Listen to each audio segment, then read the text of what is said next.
All right, so we're going to start with number 1. Who's working along with me, just so I know who to look to? Okay, just you guys. Okay, I'll look just this way then. And we're asked to do what's really the bottom half of the Lorentz transformation for these different values, these different speeds. Remember, the Lorentz transformation is what allows us to look at different frames of reference. So really, there's not much of a why here to do in this one, because it's really kind of mathematical practice. I might say that, though, the speed of light is constant from all, and I'm going to abbreviate, as I did yesterday, frame of reference by that way. And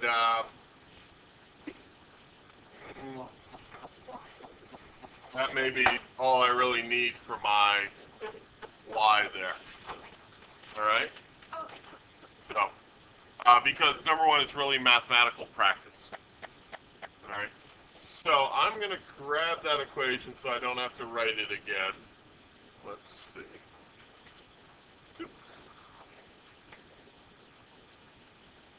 And let's see.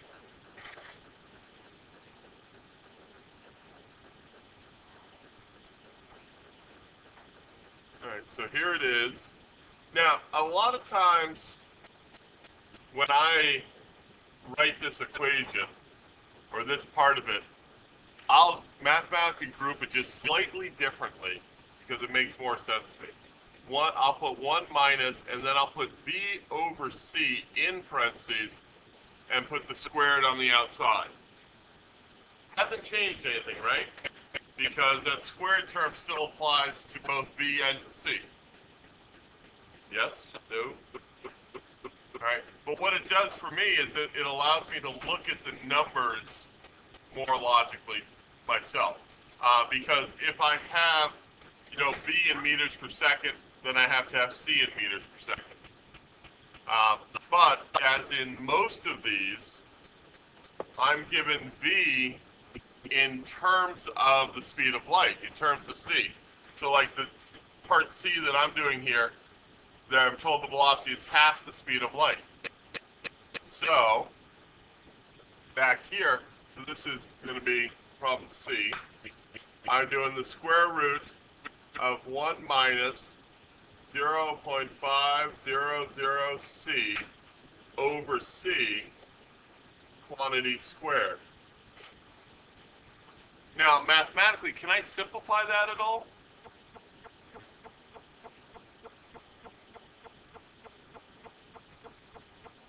Can I simplify that?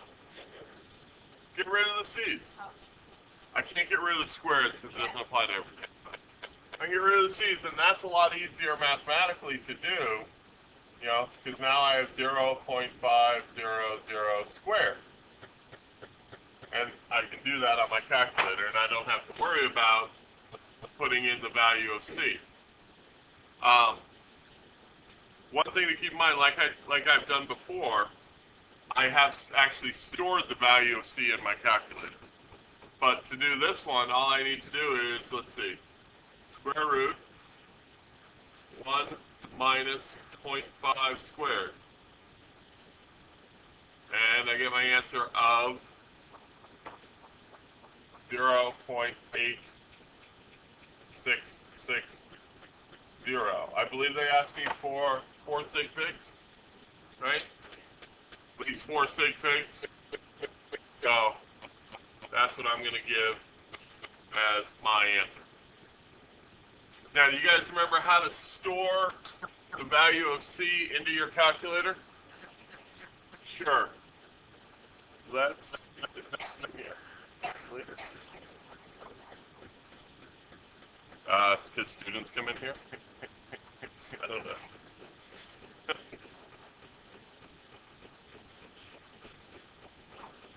So we have our value. So I'm going to go over once how to store this in your calculator again.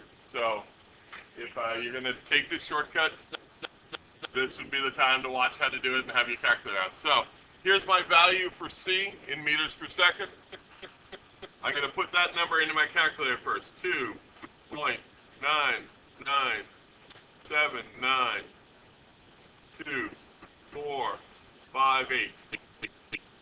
Right? Yes?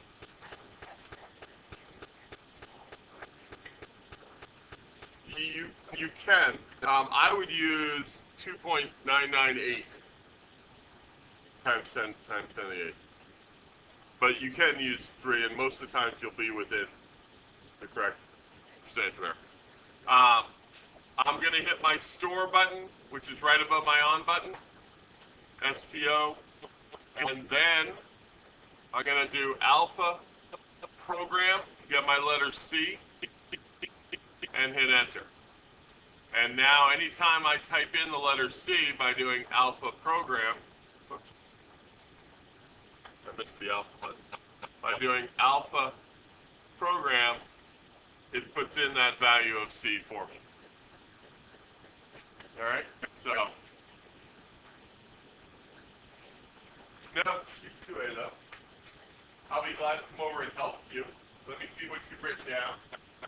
But A is the same for everyone, so I'd rather not. Just I know some people would then choose not to do it. Just write it in the answer. So I'd rather help you individually on it. Yes, ma'am. All right, so we're going to do number 2, since 2 follows 1.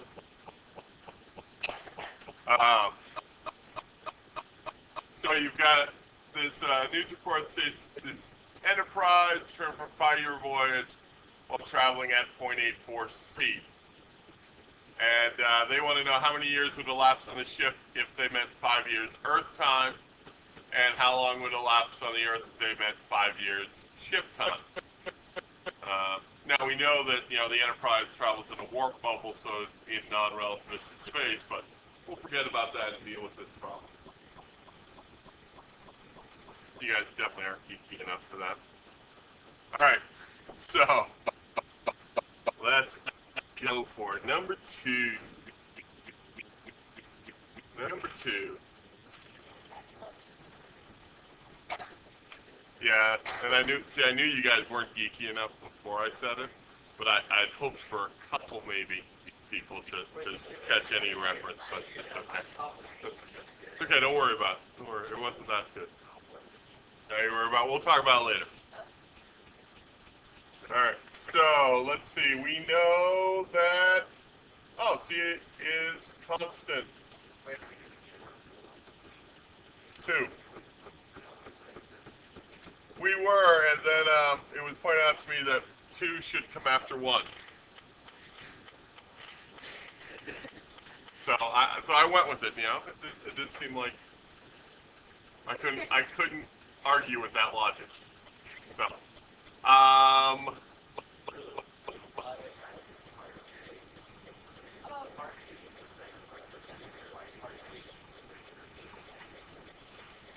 well now, that's not bad. The problem is that the Earth has been in one constant frame of reference, while the Enterprise has been in multiple frames of reference. Because at the least, it's had to go away, turn around, and come back. So that actually makes the Earth's frame of reference the stationary frame of reference overall. So that's actually, I'm going to actually put that in here. And the Earth is the stationary frame of reference. Now, if the Enterprise had just flown by, you're right, Isaac. From the Earth's frame of reference, the Enterprise would be moving. From the Enterprises, the Earth would be moving. But because the Earth has been stationary the whole time, we have to say the Earth is the primary frame of reference.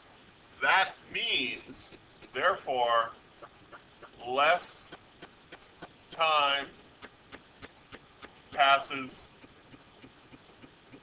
on the Enterprise than on Earth.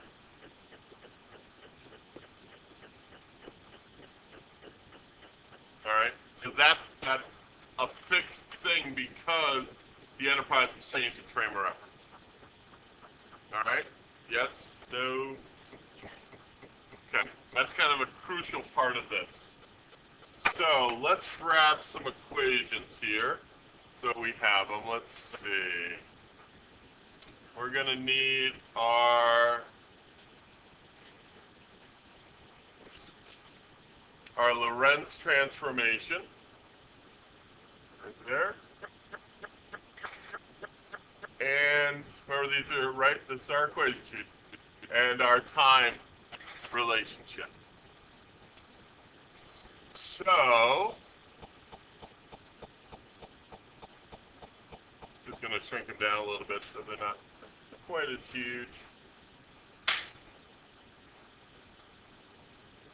We have to, I think it's really crucial to remember that gamma is always greater than 1. Therefore, T is always greater than T naught. Remembering that relationship. Which means, which frame of reference has more time passing? Earth. So that means T, in this case, will always be Earth, and T naught will always be the enterprise. In this situation. Alright? Probably the most confusing part is which one's T, which one's T naught. If you remember that gamma is always greater than 1, therefore T is always greater than T naught, and in your Y, you understand why more time passes on Earth than on Enterprise. You can assign them. It seems to make logical sense which one is which. Alright? And you've avoided a lot of pitfalls. So for part A here, they tell us, let's see, where is it? Here it is. They tell us that 5 years has passed on Earth, and we still have this 0.84c. So on Earth, so that's T, so I'm going to put in 5 years for my T, equals my Lorentz, 1 over the square root of 1 minus 0.84c over c squared multiplied by T naught. No, because 1 is in the square root and it's, I can cross out the c's though to make my math easier, right? And then that's below, so it's just going to come up to the other side, right? So I'm going to end up with 5 times the square root of 1 minus 0.84 squared equals T naught.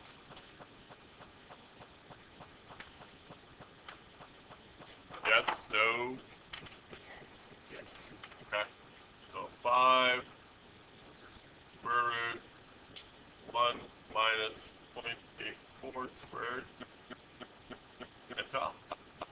And I expect, now I said less time we pass on the ship. It is 2.7 years less than 5 years. Yes, so good. So it's a logical answer. It's always good to stop and say, does that make sense?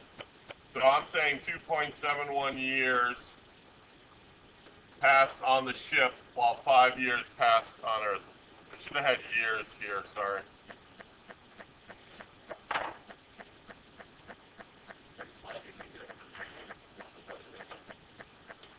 Because I needed to move it to the other side.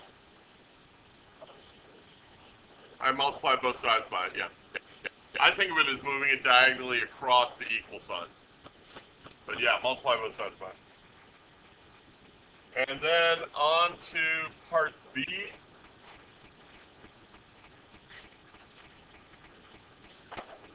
Part B. Now the 5 years is on the ship. So T, we don't know. We actually still have the same Lorentz transformation. Square root of 1 minus 0.84 c over c quantity squared. And now we have 5 years here. Do I expect a number bigger than 5 or less than 5 this time? Bigger than 5. Bigger than 5. Good. So mathematically, I can move that 5 years up top, right? because it's 1 over this times 5. So I could really write this as 5 years over square root 1 minus 0.84 squared. And get an answer. So now it's 5 divided by square root 1 minus 0.84. Because I had 0.84 C over C. I should. Hey, I did. I got 9.22 years. So happy when a plan comes together. Yes. Uh-huh.